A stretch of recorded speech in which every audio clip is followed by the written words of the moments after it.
Kerur PSI Lokayukta ಬಲೆಗೆ ಲಂಚ ಸ್ವೀಕರಿಸುವಾಗಲೇ ಸಿಕ್ಕಿಬಿದ್ದರು. ಬಾಗಲಕೋಟೆ ಜಿಲ್ಲೆಯ ಬಾದಾಮಿ ತಾಲೂಕಿನ ಕೆರೂರು ಪೊಲೀಸ್ ಠಾಣೆಯ ಪಿಎಸ್ಐ ಭೀಮಪ್ಪ ರಬಕರ್ ಲೋಕಾಯುಕ್ತ ಬಲೆಗೆ ಬಿದ್ದ ಘಟನೆ ಬೆಳಕಿಗೆ ಬಂದಿದೆ.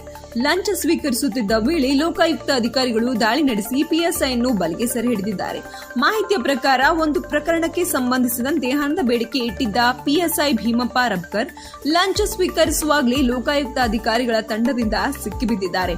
ಕಾರ್ಯಾಚರಣೆಯನ್ನು ಗುಪ್ತವಾಗಿ ರೂಪಿಸಿದ ಲೋಕಾಯುಕ್ತ ಅಧಿಕಾರಿಗಳು ಸೂಕ್ತ ಸಾಕ್ಷ್ಯಗಳೊಂದಿಗೆ ದಾಳಿ ನಡೆಸಿ ಆರೋಪಿಯನ್ನು ಬಂಧಿಸಿದ್ದಾರೆ. ಈ ಘಟನೆ ಸ್ಥಳೀಯ ಪೊಲೀಸ್ ವಲಯದಲ್ಲಿ ಸಂಚಲನ ಮೂಡಿಸಿದ್ದು ಹೆಚ್ಚಿನ ತನಿಖೆ ಮುಂದುವರೆದಿದೆ.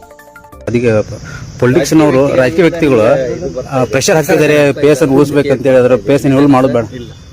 ಅದು ಪೇಸ್ ಏನಿದೆ ಲೀಗಲ್ ಯಾವ್ದು ಆಸ್ ಪರ್ ಪ್ರೊಸೀಜರ್ ಏನಿದೆ ಅದ್ರ ಪ್ರಕಾರ ಈ ಪೇಸ್ ಅದ್ರಲ್ಲಿ ಇದ್ರ ಬಗ್ಗೆ ಇದೆ ಸರ್.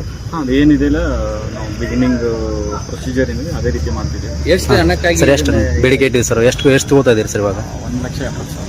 1,70,000. ಯಾವ ವಿಷಯಕ್ಕೆ ಸರ್? ಅಂದರೆ ಇವರು ಗ್ಯಾಮ್ಲಿಂಗ್ ಆಟದಲ್ಲಿ ತಗೊಂಬಂದು ಪ್ರಕರಣ ದಾಖಲಿಸದೇ ಇರುವುದಕ್ಕೆ ಮತ್ತೆ ಈ ವೆಹಿಕಲನ್ನು ಬಿಡಲಿಕ್ಕೆ. ಸರ್ ಇದೊಂದೇ ಪ್ರಕರಣ ಇದೆ ಸರ್? ಮೊದಲಿಂದ ಇವ್ರ ಮೇಲೆ ಭಟ್ಟಾಚಾರ ಅವ್ರು ಭಾಳ ಕೇಳ್ಬಿಡ್ತಿದ್ವಿ. ಬೇರೆ ಏನು ಪ್ರಕರಣ ಇದೆ? ನಮಗೆ ಬಂದ ದೂರಿನ ಮೇಲೆ ನಾವು ಇದನ್ನ ಪ್ರಕರಣ ದಾಖಲಿಸಿಕೊಂಡು ತನಿಖೆ ಮಾಡ್ತಿದ್ದೀವಿ. ಒಂದು ಪಬ್ಲಿಕ್ ಏನು ಕೊಟ್ಟಿದ್ರೆ ಅಂದರೆ ಸರ್ ಈಗ ಇನ್ನೊಂದು ಎಲ್ಲ ಪೊಲೀಸ್ ಸ್ಟೇಷನ್ಗಳಲ್ಲಿ ಮಧ್ಯವರ್ತಿಗಳ ಹಾವಳಿ ಹೆಚ್ಚಾಗಿದೆ.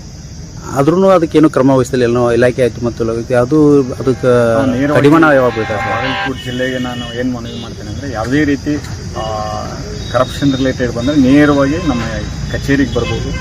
ನಮ್ಮ ಮೊಬೈಲ್ ನಂಬರ್ ಡಿಸ್ಪ್ಲೇ ಮಾಡಿದ್ದೀವಿ. ನಾವು ಪ್ರತಿ ಮಂತು ಪ್ರತಿಯೊಂದು ತಾಲೂಕಲ್ಲಿ ಪಬ್ಲಿಕ್ ಮೀಟಿಂಗ್ ಮಾಡ್ತೀವಿ.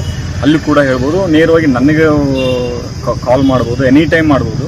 ನಮ್ಮ DVSP ಇದ್ದಾರೆ, ಇನ್ಸ್ಪೆಕ್ಟರ್ಸ್ ಇದ್ದಾರೆ, ಅವ್ರ ನಂಬರ್ ಕೂಡ ಡಿಸ್ಪ್ಲೇ ಮಾಡಿದ್ದೀವಿ. ಅವ್ರಿಗೆ ಯಾವುದೇ ರೀತಿ ಭ್ರಷ್ಟಾಚಾರ ರಿಲೇಟೆಡ್ ಏನೋ ಬಂದಂದ್ರೂ ನೇರವಾಗಿ ಸಂಪರ್ಕಿಸ್ಬೋದು, ಎನಿ ಟೈಮ್ ಸಂಪರ್ಕಿಸ್ಬೋದು. ಮತ್ತು ನಾವು ಪಬ್ಲಿಕ್ ಮೀಟಿಂಗ್ ಮಾಡಿದಾಗೂ ಅಲ್ಲಿ ಬಂದು ಅವ್ರು ದೂರನ್ನು ಕೊಡ್ಬೋದು. ಇಲ್ಲ ನಾವು ದೂರು ಕೊಡೋಕ್ಕಾಗಲ್ಲ, ನೇರವಾಗಿ ಮೀಟ್ ಆಗ್ತೇವೆ ಅಂದರೆ ನಾವು ಕಚೇರಿ ಟೈಮ್ ನಾವು ಈಗ ಬೆಳಗ್ಗೆ ಕೂಡ ಆಫ್ಟರ್ನೂನ್ ಕೂಡ ನಾವು ಕಚೇರಿಯಲ್ಲಿ ಈಗ